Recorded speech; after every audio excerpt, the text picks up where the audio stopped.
IKEA plans to open 4 more of its plan and order point with pickup locations in the US this year. According to Retail Dive, these locations enable shoppers to pick up online purchases as well as talk to sales associates and to order products there. IKEA plans to open the new stores in Austin, Texas, the Atlanta metro area, and also 2 in the Los Angeles region. And all are in addition to at least 3 plan and order stores with pickup set to open early this year in Annapolis and Gaithersburg, Maryland. That's shout out to Gaithersburg for their first time appearance on this show. And of course, the always present Katy, Texas. Manola, this store concept, when you step back from it, is really nothing new. We've seen it before from places like Bonobos, Nordstrom Local, many others as well.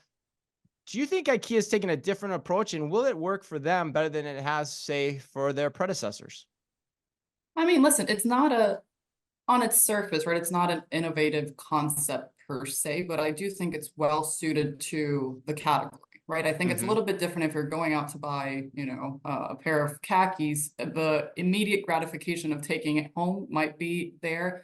There's very little immediate gratification in schlepping a Billy bookcase home when you weren't like prepared to do that. So, I think that makes sense, kind of have the interaction, then either get it delivered or come pick it up at a time where you're, kind of prepared to go ahead and do that. And I think they've had good progress in their kind of online ecosystem, which was frankly lacking when the pandemic hit. Those like $150 delivery fees made no sense with the price structure of their product line.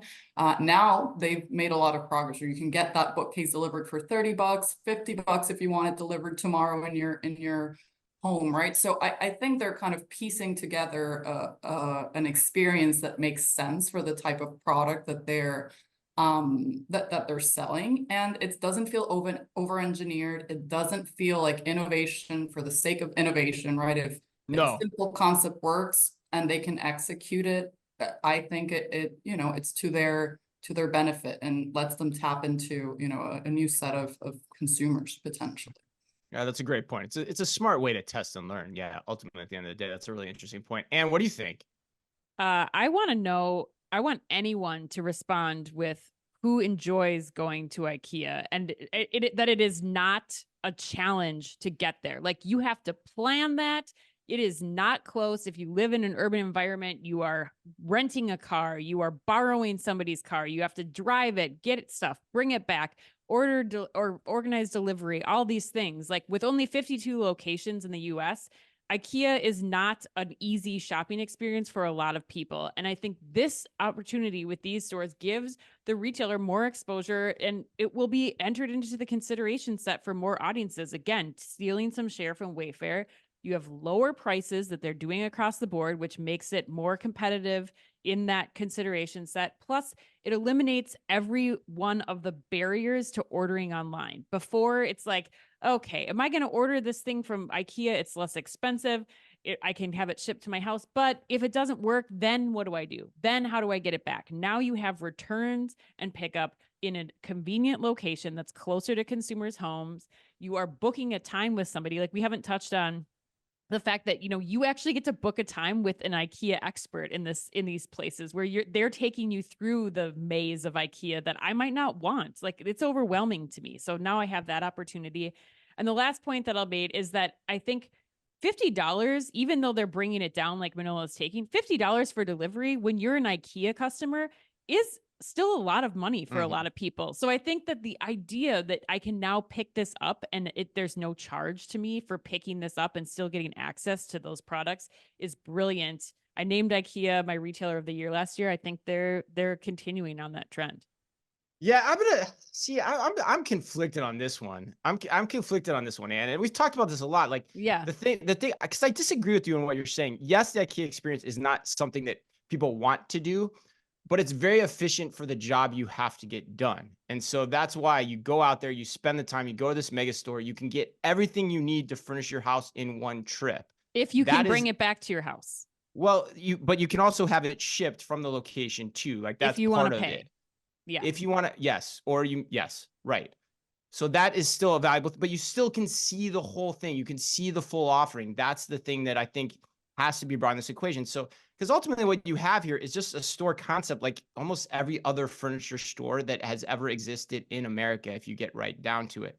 So I just wonder if the return on assets is going to be high enough from this versus, is it just a better, more efficient trip for me to get in my car, drive the extra 20 minutes to go to the mega store, wherever I happen to have it, and do my shopping there? I don't know. For those reasons, I'm skeptical.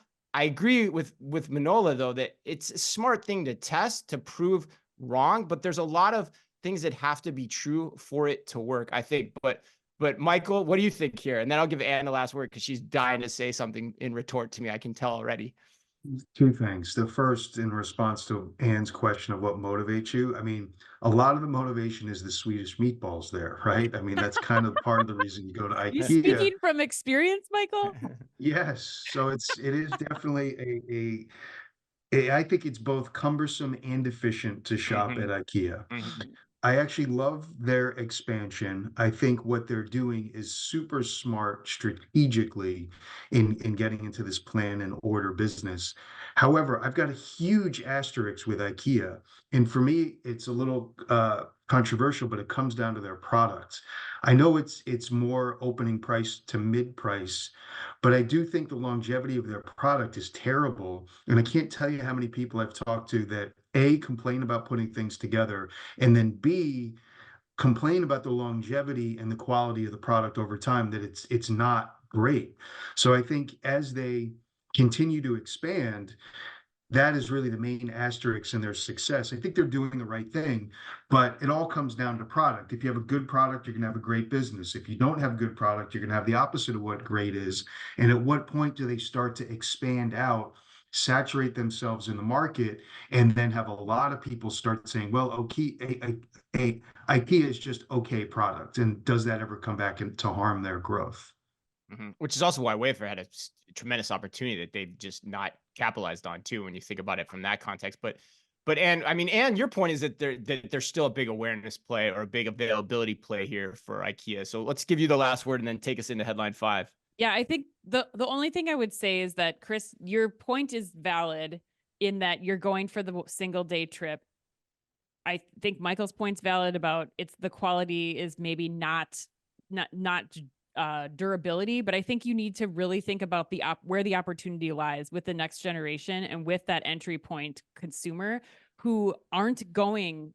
They don't want to go on that IKEA trip, and now they have the opportunity to get in for some of the smaller items again that they didn't have before. So I think that you're looking at stealing share from places like Home Goods, from some of the other like other easy accessible discount furniture places. They're going to start to steal share because the experience of shopping that retailer is changing, which is what IKEA needs to do in the strategy they need to have to capture that next generation of audience.